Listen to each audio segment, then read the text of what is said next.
Directors tried to avoid this in The Lone Ranger. Moore completely and fully embodied the Lone Ranger persona. Clayton Moore wasn't only playing as the Lone Ranger when he appeared outside of the TV series. He embraced the role and became inseparable from the persona. Clayton Moore, the Lone Ranger, was honored into the Hollywood Walk of Fame in 2006 with his character's name next to his on the star. Clayton Moore, the Lone Ranger. Moore was inducted into the Stuntman's Hall of Fame in 1982. He was inducted into the Western Performers Hall of Fame at the National Cowboy and Western Heritage Museum in Oklahoma City, Oklahoma, 8 years later. Jay Silverhills, a Canadian, was an excellent lacrosse player. Jay Silverhills was born in Canada and was a member of the Grand River Six Nations in Ontario. His grandpa was a leader of the Mohawk tribe. Silverhills was a talented lacrosse player who played for the Toronto Tecumsehs and other teams in the North American Amateur Lacrosse Association. In 1937, he was noticed in Los Angeles for his athletic talents while traveling North America with his squad. After passing a screen test, he began stunt work and acting as an extra. Silverhills was typecast after appearing in The Lone Ranger. Silverhills was originally billed as Harold Smith or Harry Smith, identities he used as a lacrosse player. Silverhills began in low-budget movies and westerns. His most famous and unforgettable role was Tonto in the Lone Ranger TV series. He struggled to find work after the program finished because he was stereotyped as a Native American. As a pastime, he raised and raced horses and worked as a salesperson. His wife and he have 4 girls and 1 boy. He died in 1980 at the age of 67 as a result of complications from a stroke. There have been 6 Lone Ranger movies. Clayton Moore appeared in 2 Lone Ranger films, The Lone Ranger in 1956 and The Lone Ranger and the Lost City of Gold in 1958. Return of the Lone Ranger, starring Tex Hill, was produced by CBS in 1961 as the pilot episode for a TV series. Rather Corp. produced the 1981 picture The Legend of the Lone Ranger. The WB network broadcast The Lone Ranger in 2003, starring Chad Michael Murray, with the intention of developing it into a TV series. It did not, however, generate a large audience. Tonto was played by Johnny Depp in the 2013 film The Lone Ranger. The film received negative reviews from critics and fared poorly at the box office. Depp's Lone Ranger film nearly included werewolves. As you may remember, the Lone Ranger exclusively used silver bullets because they reminded him how valuable life was. He would only use his rifle if absolutely necessary. His bullets were also his calling card, allowing bystanders to identify who fired the shot. Werewolves were considered by the screenwriters of the 2013 picture starring Johnny Depp. They believed the Lone Ranger and Tonto could fight and destroy the beasts of the Old West with silver bullets. According to Screen Crush, the screenplay was not approved in this iteration. We have no idea why. The rights to the Lone Ranger have changed hands a lot. George W. Trendle owned the Lone Ranger and its associated characters in the 1930s via his firm, the Lone Ranger, Inc. Trendle sold the rights to producer and oilman Jack Rather for $3 million in 1954. Following Rather's death 30 years later, his widow sold the rights to Southbrook International Television Company for $10 million. Broadway Video acquired the Lone Ranger rights in 1994 and subsequently sold them to Classic Media in 2000, which was then purchased by DreamWorks Animation in 2012. In 2016, NBC Universal paid $3.8 billion for DreamWorks Animation, now DreamWorks Classics. Universal Pictures is a part of NBC Universal, currently owns the rights. Clayton Moore used to be a circus acrobat. Clayton Moore used to be an acrobat in the circus when he was a kid. In 1934, he performed with a trapeze team at the Century of Progress exhibition in Chicago. He then worked as a model before coming to Hollywood. Moore obtained more modeling work and chances as a stuntman after moving to Los Angeles.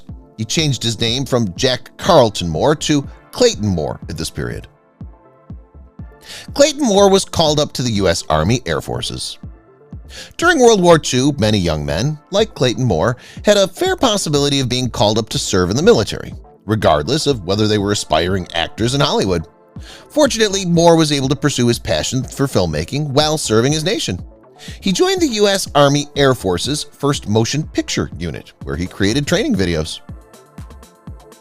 Universal wanted to make the character more hip. In 1978, Jack Rather decided to sue Moore in order to prevent him from appearing in public as the Lone Ranger. The court injunction prohibited Moore, on the other hand, may not have been Rather's idea. Universal Pictures sought to revamp the series by the end of the 1970s, making the Lone Ranger younger and more trendy.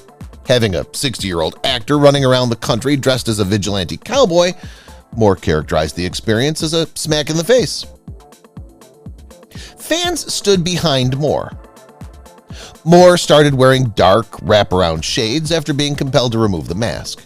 He appeared on more than 250 talk programs and rapidly became a victim of the scenario. Moore's breakthrough came in 1980 when he appeared on Real People after the broadcast of the tale. When he walked onto the stage, the audience erupted in applause that lasted the duration of his segment. Producers had to cut to commercial break before Moore could say anything. The Legend of the Lone Ranger was a box office bomb. The Legend of the Lone Ranger was released in cinemas in 1981 with debate still raging. It featured Clinton Spilsbury and what was supposed to be his breakout performance. Unfortunately, the film fails miserably, effectively ending his promising career. Clayton Moore stated in his book in 1996 regarding the film's failure, "Many people expected me to feel smug and satisfied, but I would never wish anyone failure." The lawsuit was dropped in 1984. Jack Rather dismissed his lawsuit against Clayton Moore 3 years after The Legend of the Lone Ranger flopped at the box office. There was no reason offered for the change of heart. 1 month later, Jack Rather died.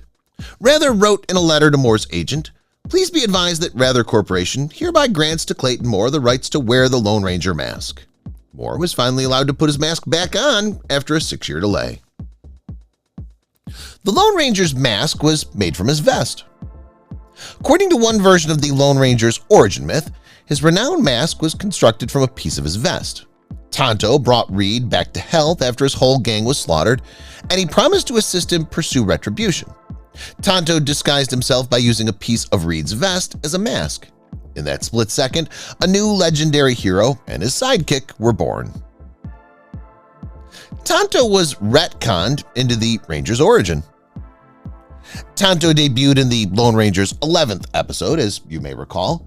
But if that's the case, how can he have played such an important role in the hero's origin? Tonto was retconned into the Ranger's history after becoming a fan favorite. Writers went back to their original genesis and rewrote it to make Tonto a key character. This kind of re-narration is more prevalent than you may believe in Hollywood. The character has appeared in every medium. Throughout the Lone Ranger's history, the character has appeared in nearly every form of entertainment. He debuted on the radio before moving on to television and film. The Ranger is both a Saturday morning program and a comic book series. Few characters have had as much cultural effect as the Lone Ranger. Superman is one of the few other characters who's been so frequently exploited. The Creed.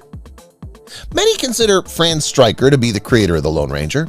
The author established the following credo for the character to live by while writing the novels about him.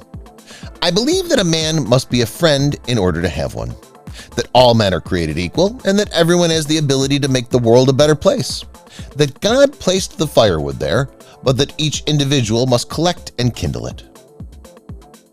There were several changes made to the final season. When the last season of The Lone Ranger aired on ABC, Jack Rather made a few alterations. The first significant difference was that the whole season was shot in color.